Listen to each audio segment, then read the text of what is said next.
लड़का चिरवा दिया और फिर उसको जीवित कर दिया श्री कृष्ण जी ने। अर्जुन को ये दिखाना था, अर्जुन के मन में ये दोष आ गया था कि मैं इस भगवान की सेवा सबसे अधिक करता हूँ श्री कृष्ण जी की, और मेरे जैसा सेवक आज्ञाकारी कोई नहीं हो सकता। तो मोर ध्वज श्री कृष्ण जी ने अर्जुन की फड़क निकालनी थी। अर्जुन तो कांपन लग गया जब अपने पुत्र को वो दोनों जने चीरने लगे। तो कहने का भाव यहाँ जो प्रसंग चल रहा है उसी पर आते हैं कि महिमा की जय संत की तन मन धब सब दे, शर्मांगे टाला नहीं मोर ध्वज लख ले। अगर संत सिर भी मांगे चूकियो मत। पहले तो संत मांगा नहीं करते, और किसी परिस्थिति में आपका उद्धार करने के उद्देश्य से कोई ऐसा आदेश हो भी जाओ तो कहते सिर भी मांगे टाला नहीं मोर ध्वज लख ले। संत सलैली सेज के जिनमें कैसी भिन्न, साहेब संत हो उतरे नाम धराया जिनने। कहते हैं कबीर पूर्ण परमात्मा कबीर देव जी परम अक्षर ब्रह्म जी यहाँ अवतरित हुए, सहशरीर आए और उन्होंने जिंदे महात्मा का रूप धारण किया। गरीबदास जी को मिले, गरीबदास जी को मिले, आदरणीय गरीबदास साहिब जी को मिले, आदरणीय दादू साहिब जी को मिले, आदरणीय नानक साहिब जी को मिले, आदरणीय मुल्कदास साहिब जी को, आदरणीय धर्मदास साहिब जी को, आदरणीय गीसा दास साहिब जी को। इनको परमात्मा आकर मिले जिंदा महात्मा के रूप में। कहते हैं परमात्मा ही संत रूप धारण करके कभी भी किसी भी रोल में आ सकता है, रूप में आ सकता है।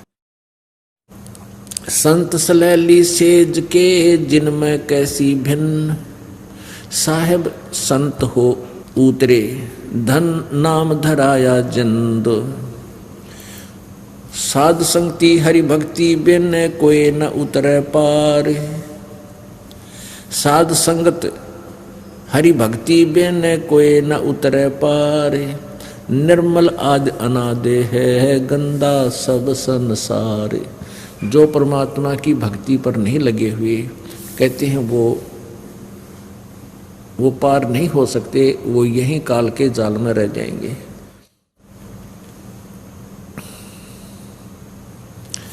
साध साध सब कोई कहें साध सुमत से जान, और कुमत कुमावे जीव है जैसे जल पासान। सब संत संत कहलाते हैं, लेकिन संत वही होता है जिसमें सुमति हो। सुमति माने यथार्थ ज्ञान हो जिसके पास, और कुमत कमावे खोटे कर्म करे वो तो जीव होता है, चाहे वो किसी भी पदवी को प्राप्त किए बैठा है।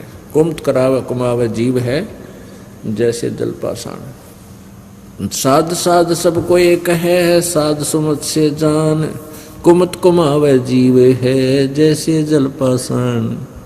जो जल में पाषाण है बीजत नाही अंग, चकमक लागे अग्नि है कहा करे सत्संगे।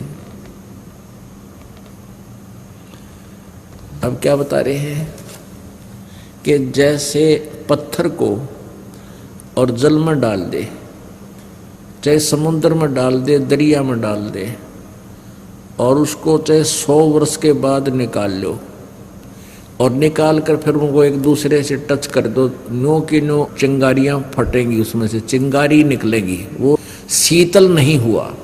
तो क्या बताते हैं कि जो निकम्मी आत्मा है वो ज्ञान सुनते भी हैं, सत्संग करते भी हैं, और साधु संत भी कहलाते हैं।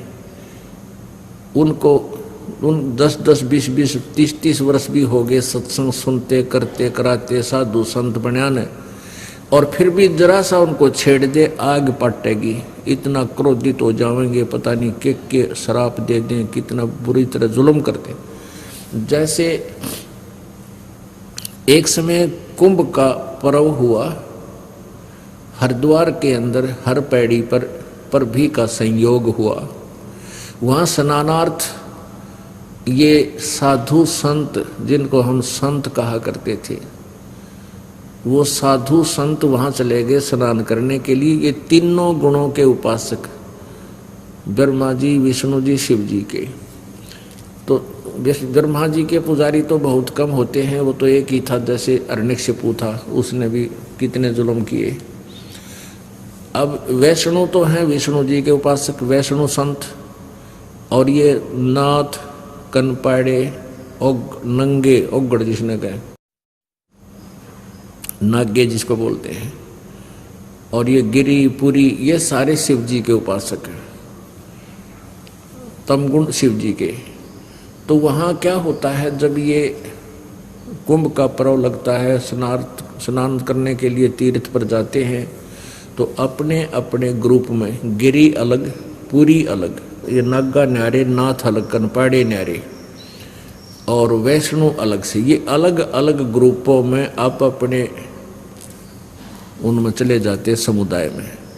फिर स्नान के समय ये सभी चलते हैं स्नान करने के लिए, काफी वर्ष पहले की बात है।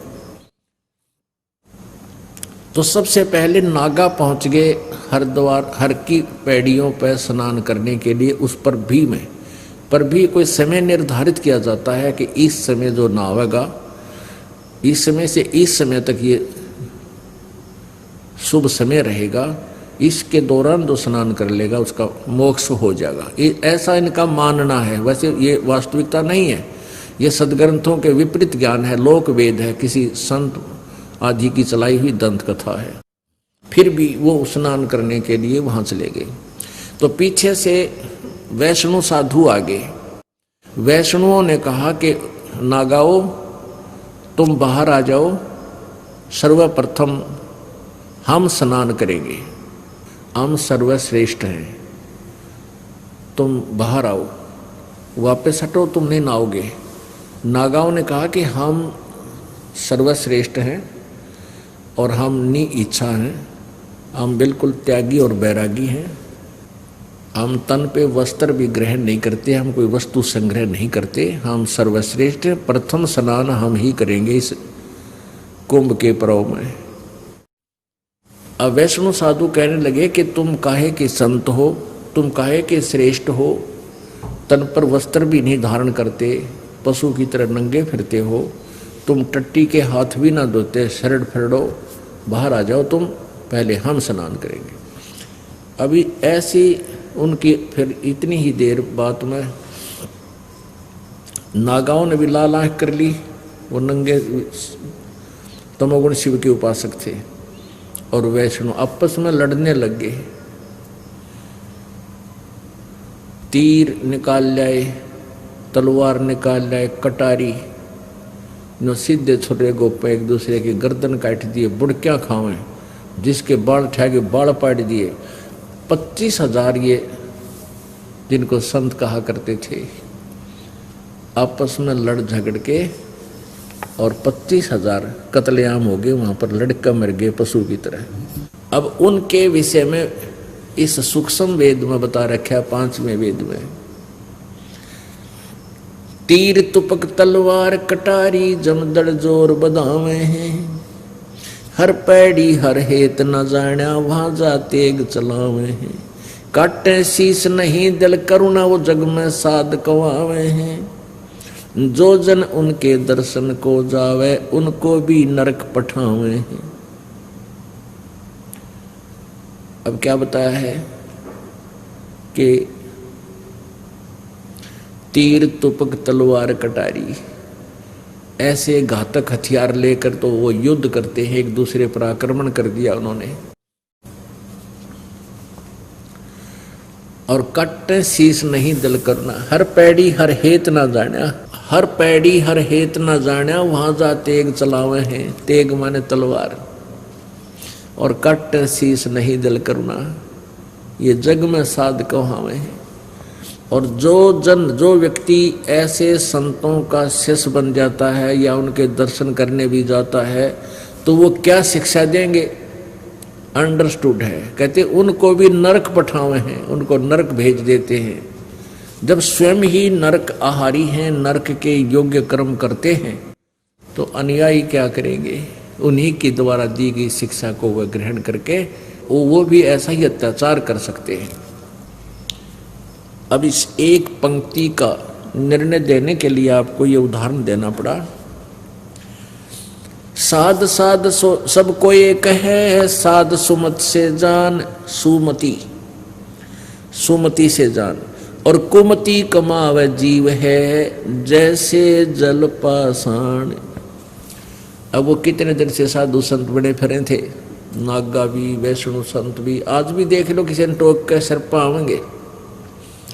उनको किसी को प्यार से भी आप कहोगे कि ये साधना आप कर रहे हो, ये शास्त्र विरुद्ध है, आपके सिर हो जाएंगे, लड़न लाग जाएंगे 1 मिनट में, क्योंकि उनमें साधुता तो है ही नहीं। वो तो सारी उम्र उन्होंने वो कर्म किया ही नहीं जिससे शांति हो।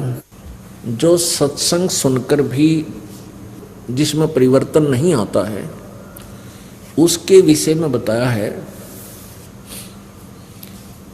कि